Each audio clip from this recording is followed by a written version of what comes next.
Today we're looking at some of our established cutting beds here at Twixwood. This is Galium odorata. The name used to be Asperula odorata, sweet woodruff.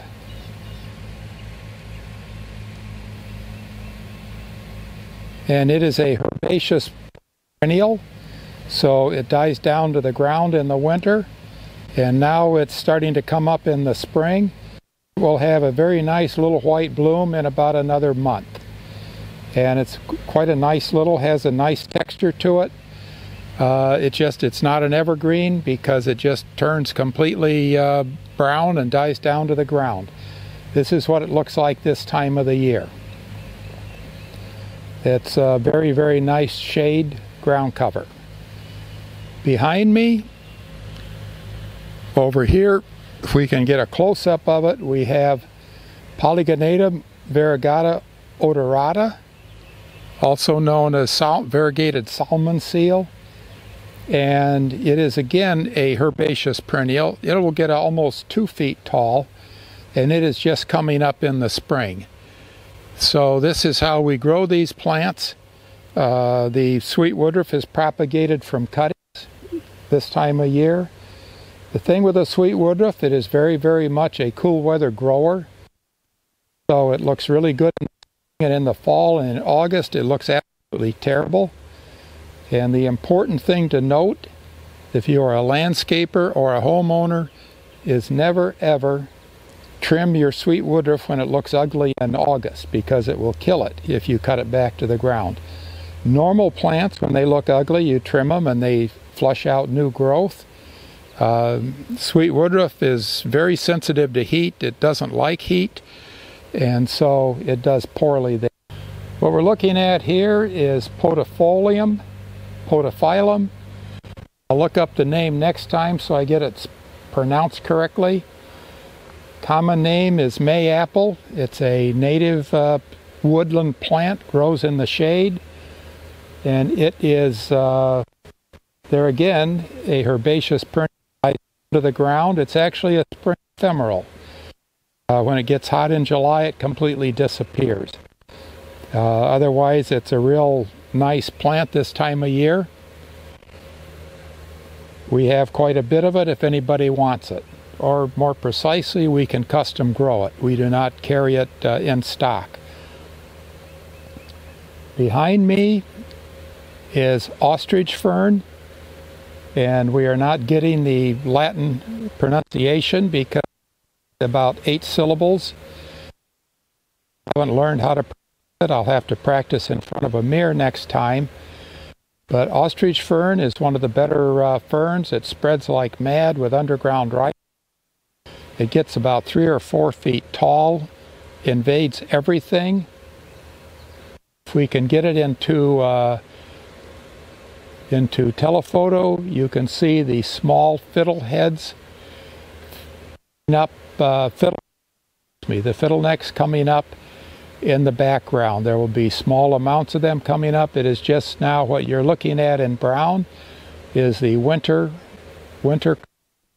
and the small stuff coming up is bronze just coming up in the spring.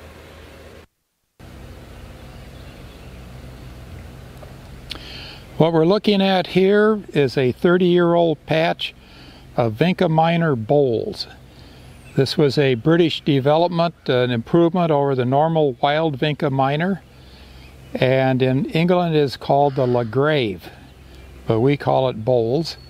And it is an improvement over the wild stuff in the sense that the leaf is about twice as big, and it is much broader. In the juvenile state, the leaf is kind of crinkly. As mentioned, this is a very, very mature bed. You can see that what it does is it's thick. It will grow in shade or sun. It's thick enough to keep the weeds from growing up through it. Sometimes a little bed straw will come up through it. Otherwise, it keeps most weeds down.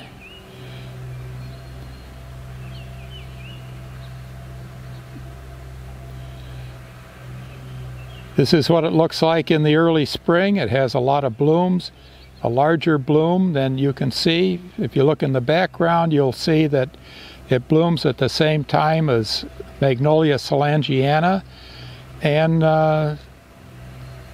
redbud. We have a lot of red buds in Michigan in this location and this time of the year.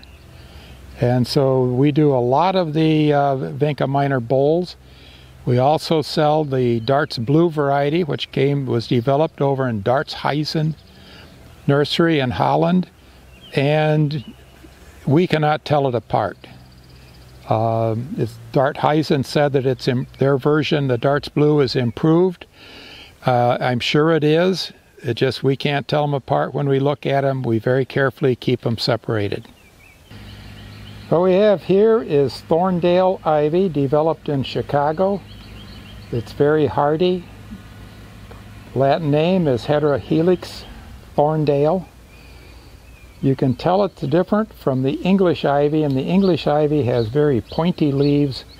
These have much broader points to them. Also, you will notice the very white veining. Also, in the fall and winter as it gets cold, the leaf will get quite a deep purple cast. This is in the spring. We don't have the new leaves yet, but we've overcome the winter color, and there it is. This is an old patch, been here for 10 or 15 years, and Heterohelix Thorndale. As we raise the camera, you'll be able to see behind me. You'll be able to see that this also climbs things. It climbs walls, it climbs telephone poles, it climbs every whatcha thing. And these little doohickey things, which look like roots, are not roots. Technically the name are holdfasts. And these things will take mortar out of between the bricks. They will destroy almost everything. This is a much, much tougher climbing vine than Boston ivy, Parthenocissus tricuspidata, which used to be called Ampelopsis veitchii, but that's a whole nother story, which has little suction cups and doesn't destroy things when it holds on to them. This is the juvenile leaf form, which is the broad five-pointed thing. After about 25 years, it develops a mature leaf, which is thicker, glossier, has an entirely different, almost a diamond shape, and at that time it will have flowers. And the reason you can tell a mature ivy patch is because you can hear it. It is completely full of bees when it's in flower. I mean completely full of bees. So this is the immature, more ground cover form of Heterohelix Thorndale. What we have here is our #1 seller at Twixwood Nursery, the best all-around ground cover ever. Common name is Japanese spurge, Latin name is Pachysandra terminalis, and we grow exclusively the green carpet strain, which was developed in France, of all things. Was introduced to America by Gulfstream Nursery, a town in the middle of Virginia. And it is a darker green. Regular terminalis is kind of a yellow green. And it is also a more uniform grower. And also it has a lot of blooms. As you can see, it is at the tail end of its bloom period. We did not figure out how to get the camera to work when it was in full bloom last week. For about 3 weeks out of the year, it has a very nice bloom. It is not, Pachysandra is not known for the bloom. In a polyhouse, the bloom is enormously sweet smelling. Out in nature, the wind blows the smell away. We will now bring the camera up, get it to wide angle, and you can get an idea of how it looks and what a good patch looks.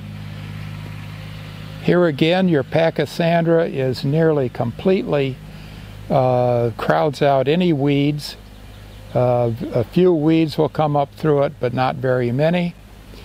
It is only a shade plant. It will live in the sun, but it turns yellow. The tips of the leaves will scorch. I have seen people who planted this in the full sun at a university, and the reason is it's a very thick, very rugged ground cover, and they say it self-shades, so the top leaves look ugly, but the rest of them are quite healthy because they're underneath and they're shaded. But normal, well-adjusted people only plant this in the shade. Spreads by rhizomes will spread quite nicely. As mentioned, it's our #1 seller. We cut and stick about 5 million cuttings a year of Pachysandra green carpet. We have extensive cutting beds. We have the ability to cut and stick more than 10 million if needs to. Well, we have the beds, we don't have the people, because the cutting and sticking is all done basically in July and August. It is rooted under mist. The plants that we have looked at so far are not grown from seed. They're all done from vegetative cuttings and mist propagation. Thank you.